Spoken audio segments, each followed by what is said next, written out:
Hello YouTube, the Sponge speaking with the second episode of Flipping Tables. Today we'll be talking about the Revolutionary War. This episode will be a bit more based on specific battles, since there weren't that many operations and such during this war, unlike World War II and many other wars.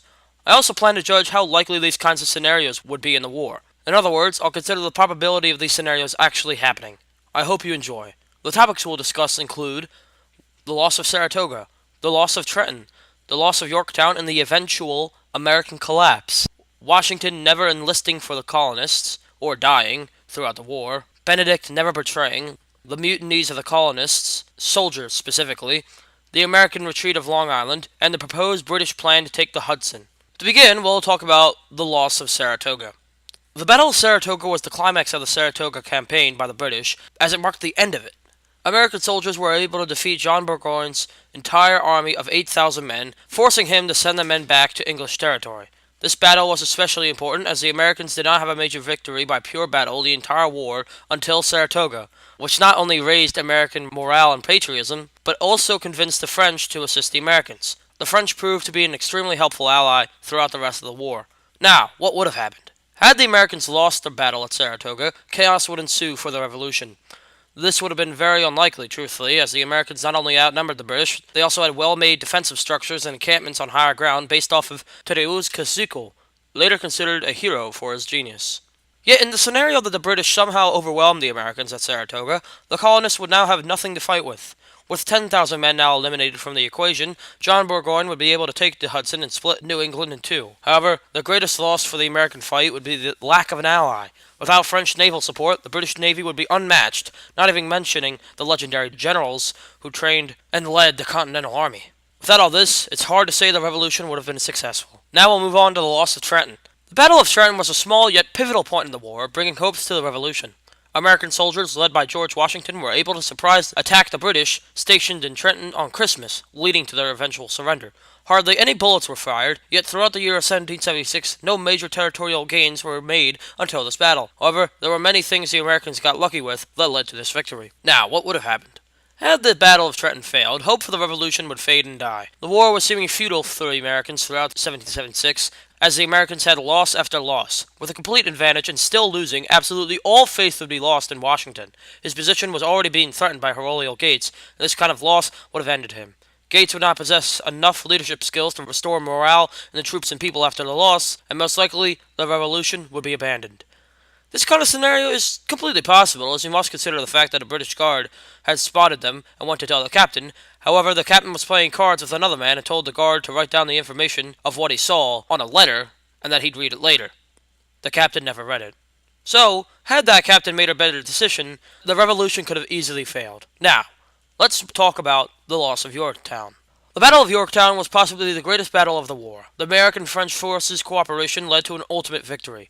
The French's ships surrounded the Chesapeake Bay, and the Americans marched directly into Yorktown with everything they had. General Cornwallis of the British soon realized there was nothing he could do, and soon surrendered. The victory at Yorktown was a true necessity for the Americans, and it truly happened at the perfect time. Now, what would have happened? Had Yorktown failed, the revolution would have, once again, faded to obscurity. Now, it's not the fact that they'd lose that would end the war. Most likely they'd retreat with the remaining men and wear out Cornwallis' army over a longer period of time. The issue is the lack of faith of the French and even the Continental Army itself. By 1781, people were sick of the war, and it was seeming endless and suicidal to engage in it any longer. The French were planning to withdraw support for the war effort, and the colonists were doing the same thing. Not only this, but at this time Benedict Arnold had betrayed the Continental Army, and the soldiers were tired of poor living. It's possible that many would desert, mutiny, and even some join in the Loyalist fight. All of these things would have led to the eventual collapse of the Continental Army, subsequently the hypothetical United States of America. However, this scenario isn't very likely, as you must consider the British were completely surrounded, and that even if the American forces were pushed back, they'd simply reinforce and overall crush Cornwallis. There isn't anything he could do to defend. Now we'll consider the possibility of Washington being killed, or never enlisting. Washington was one of, if not the greatest general for the Continental Army.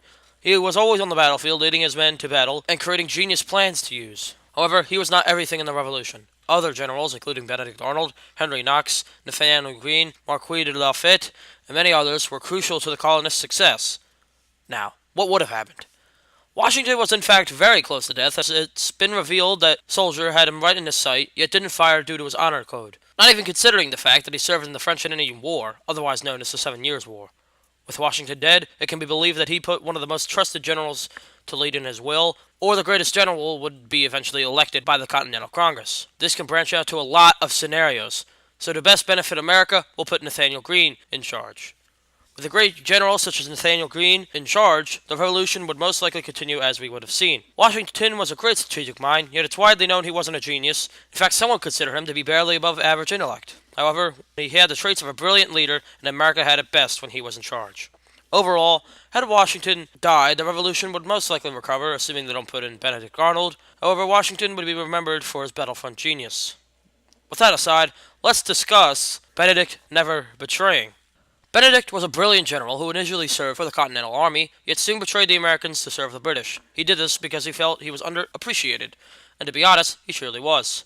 He had led his soldiers in the Battle of Fort Ticonderoga, the Battle of Volcor Lake, and even Saratoga. He had suffered a leg injury whilst leading his men into Saratoga. However, Aurelio Gates stole the fame from him, and while Arnold was recovering, he planned to betray. Now, what would have happened? Had Arnold not betrayed, very little would change within the war. It'd certainly help, as there wouldn't be as much pressure on the Americans up until Yorktown, but the plan of Yorktown was entirely drawn out by Washington and assisting generals. He'd most likely lose his notoriety as well, and perhaps forgotten in history. Since he was all but disregarded by men like Aurelio Gates, he could have gone down as just a regular general serving for the Americans. Yet, because he was traitorous, he went down as history not just for his betrayal, but also for his tactical genius and fearless leadership. Perhaps it was the best decision for Arnold to join the British and abandon the Continental Army, considering Arnold's scenario. Yet that's for you to decide. Let's now consider the mutinies of the Continental Army. Towards the end of the war, multiple mutinies had taken place by American soldiers who were tired of their poor conditions at their living camps.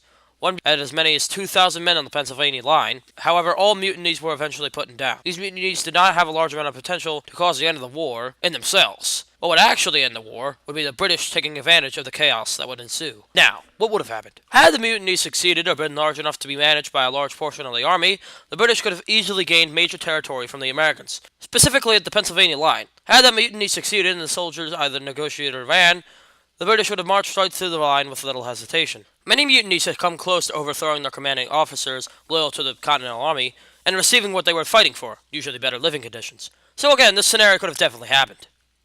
Now, moving on to the retreat of Long Island. The Battle of New York and the retreat of Long Island in 1776 was a key point for the American Revolution, despite what many believe. The Americans had failed to defend New York and were forced to draw back to Long Island. The colonists were cornered in the hills of Harlem, and little could be done to escape or defend. General Howe of the British was commanding the assault against New York. He knew that if he hadn't attacked the colonists in Long Island, they'd need to either fight or die. Howe feared the potential of the colonists and was slow to assault. This led to Washington eventually slipping out and retreat farther, sparing him and his army from capture. Now, what would have happened? Had the retreat of Long Island failed and Washington been defeated, it's likely the war would have ended there. General Howe would have held Washington in captivity and would have either killed him or released him in exchange for an American surrender, ending the revolution before it even began. This scenario definitely could have seen the light of day, as all Howe needed to do was face his fears and go for the attack. He would have most likely won, and this scenario would ensue. Our final scenario we'll talk about is the Hudson capture. The British had a major assault plan to take the Hudson River in hopes of splitting New England. General Howe and Burgoyne were to combine forces and obliterate everything in their way throughout the Hudson via pincer battles and overall manpower. However, Howe was desperate to capture the city of Philadelphia in hopes of grabbing the city of the Continental Congress, perhaps even grabbing a member or two. Therefore, Howe scrapped the idea and left Burgoyne to capture New York and the Hudson on his own. Soon after, Burgoyne was defeated at Saratoga, and Howe realized his mistake. Now, what would have happened? Had Howe assisted Burgoyne, they would have followed through with their initial plan of simply ruthlessly marching down the Hudson, annihilating everything they see. With New England split in half, it's likely that the two would then split left and right. With a significant amount of men and moral eliminated, it'd be difficult for the revolutionaries to fight back. Perhaps they'd be able to accomplish it, depending on how much they put in front of Howe and Burgoyne, yet for this scenario, I'll assume a major amount. With not enough men to combat both armies, Burgoyne will conquer all of American territory north of the Hudson, and then assist Howe in his southern conquest. The Continental Army would be slowly driven back until the people demand peace and surrender, or the army runs out of men and land. This episode has been quite an interesting one, as it's incredible to see how close the United States has come to non-existence. During its time of existence, it's done an extreme amount of growth in nearly all ways. The Americans have fueled the Industrial Revolution, the abolishment of slavery, they've become a world superpower, and have won both world wars. Now, I hope you've enjoyed this episode. I plan to make yet another one on none other than the Civil War. Until then, my viewers, see you soon.